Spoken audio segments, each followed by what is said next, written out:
to it. So that's where we are. Now, we had this discussion just recently about the top recruiting states in the country based on the class of 2023 that will be wrapped up here in about a week or so with National Signing Day. In fact, next week, I guess it is. This is from ESPN's top 300 list.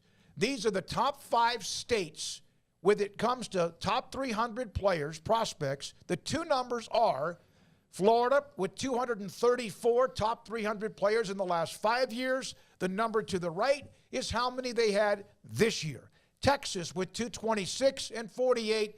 Then there's a big drop-off to Georgia, although still a very stout number, and then California, and then Alabama. So you look at Georgia and you look at Alabama and you look at the SEC and then you look at Florida, and the 3 of the top 5 states in the country for recruiting are in the middle of that conference.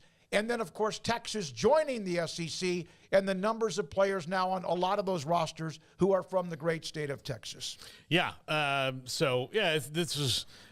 Did you want to title the graphic "Great News for the SEC"? Because that's what it could be. I mean, they could that all the best prospects are in their region. And that's not a surprise. I think it's because, and I wonder, I don't know where it would have been 10, 15, 20 years ago. I don't think Georgia, and I know Georgia's had talent, and of course Alabama, but I wonder if the pure passion and also the success of the football in the South has also created even more commitment, passion, and people interested in playing the game, young men interested in playing the game more now than it was even 20 years ago. We did have a comment on the video that we did, and I should, if I had time, I would go back and find it. But it was from somebody in California that said football is struggling a little bit here compared to a lot of places because the interest has changed. Parents aren't letting their kids play tackle football as much, and as we know, California is one of our more left-leaning liberal places to live in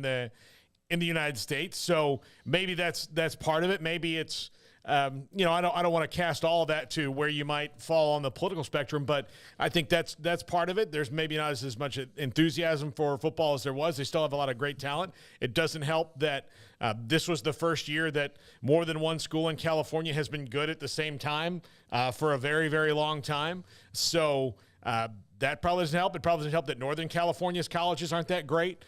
So there are those things that help and hurt it. I go back to one thing, though, when you compare Florida to Texas, what Charlie Strong said one time about Texas high school kids compared to Florida high school kids. And he basically said that Florida high school kids aren't as developed physically when they get in because coaches don't care as much in high school or don't have as many resources. The cities and the state doesn't care as much about high school football as we do here in Texas. And I can just tell you from living in both places, it's very true. So maybe when they get to college, they're a little bit better and have been more accomplished. In Texas, they've already done some things, maybe more ready to play earlier, but they're better when they're seniors because they haven't peaked out physically. In Florida, because they don't know about, they can't go to their high school and get a protein shake in the morning like they can at most of the places in Texas. Yeah, I mean, just go look around some of the football facilities and you'll just be amazed or dumbstruck at how, nice some of the places are around here for like 4A high schools. I mean, better than a lot of colleges, indoor facilities and things like that. So I think Texas just takes it far more seriously than a lot of people. I think that's kind of just the stereotype rings true, and I think just probably growing up because the stereotype's been there so long, the whole Friday Night Lights thing, that there really is that's like ingrained in people. But I think also Texans now turn the volume way up on that as well and like play into it. You know what I mean? Like that it's almost like if you watch like Varsity Blues, it's like, oh, how silly. There's no way they take football this seriously. And yet like people like lean into that, I think, in Texas. And so it really is like that in so many ways. But yeah, we take our football very serious here. I guess just on the graphic there, I'm surprised by Alabama. That up again, Garrett. Surprised by Alabama being that high. I wouldn't have pegged them as top 5, but besides that, I mean, yeah, that seems about right. Georgia's definitely made some progress. I would thought that they, maybe years ago they would have been like 5 or 6, but yeah, now to see them at 3, they've definitely made a move up, and then Florida and Texas just kind of seem to flip-flop 1 and 2 depending on what year you're looking at. Again, this is the top 300. This is based on ESPN, and I'm sure if there was a consensus with 247 rivals on 3, it might fluctuate a little bit. But the state or two, I don't know who 6 is. I don't know who 7 or 10 are. But I would think you would probably still have Ohio somewhere soon after that, right at the bottom. Now, again, this doesn't mean that all of these guys hit. This is just based on the consensus, or at least the ESPN Top 300. How many the last 5 years? How many this year? And other schools might have actually more players. Other states might have in the same neighborhood more players sign, but those are the ones at the elite level of the top 300 each year. Garrett, what? So when I'm looking at this and I see Florida, I think about IMG Academy, because this is a place where you're bringing, it's not a traditional high school in the sense like you have in Texas. I know you have your private schools and your public schools, but IMG Academy absorbs the best players from across multiple states and brings them in. Like Bear Alexander is a prime example. I mean, he's one of the top defensive linemen of Georgia, but he started out in Texas. So how many of these kids are from Texas, from Georgia, that end up at a place like IMG Academy where Florida is a state that's benefiting off of those numbers? Yeah. When you say it's not a traditional high point. school, I mean, I'm not sure what their curriculum is, but nobody's going to IMG to study astrophysics, like to get into they're going to IMG to get an SEC, an ACC, a Power 5 scholarship in the sport that they're playing in. That's why they're going there. So it is very non-traditional. What is the point? Like, what is I mean, I get the point of IMG is like basically a polishing school, but I mean, is it the tuition of the people who aren't going to be NFL and NBA stars that basically just float this entire thing? Yeah, I don't know if I'm sure I've told this before, but I went back to my high school 5 years ago for my 20-year reunion, and I land, and I hadn't even looked at the game we were playing for the homecoming game, and I said, "Who we playing?" And they're like, "Oh, IMG." I was like, "For homecoming? What are you, nuts?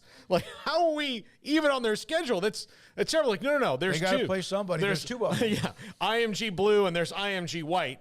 And IMG White is kids whose parents apparently think they're going to play for Alabama, but they might get to enroll at Alabama, but they will not be allowed to touch shoulder pads. Yeah, the reason why I ask is just like, what's the point ultimately? Yeah. Because it's not like winning the state championship at. You can't.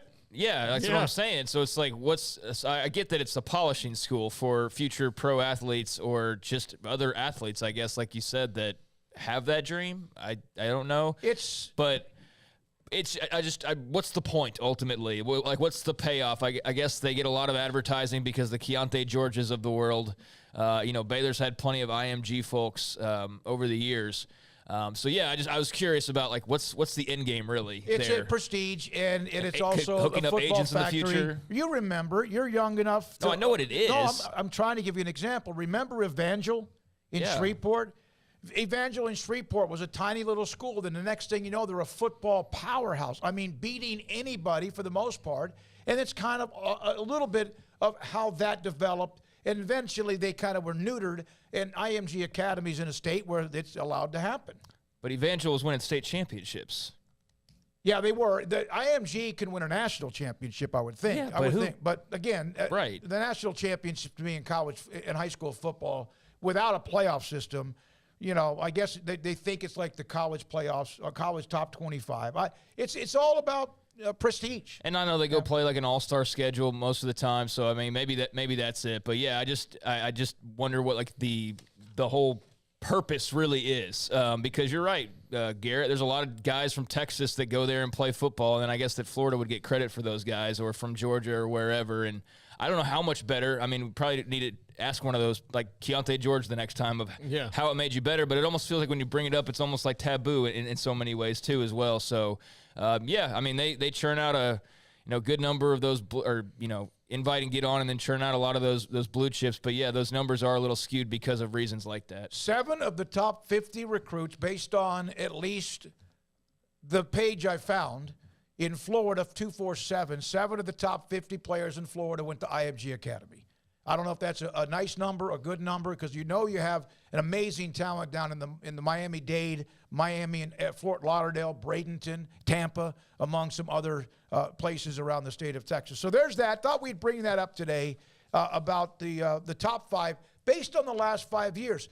I would love to. I'm going to contact the author and find out, is there a way to go back to 1975 to 1995 to now 2023 and see maybe who would have been the top 5 back then, I would have thought that California and Ohio would be more involved back in the day. California's down where they are now, which for some, you're talking about per capita. Pennsylvania, maybe? Pennsylvania, yeah. And Louisiana. I think bang for your buck. We've discussed that with Louisiana and what they've done, too. Now, Miami is looking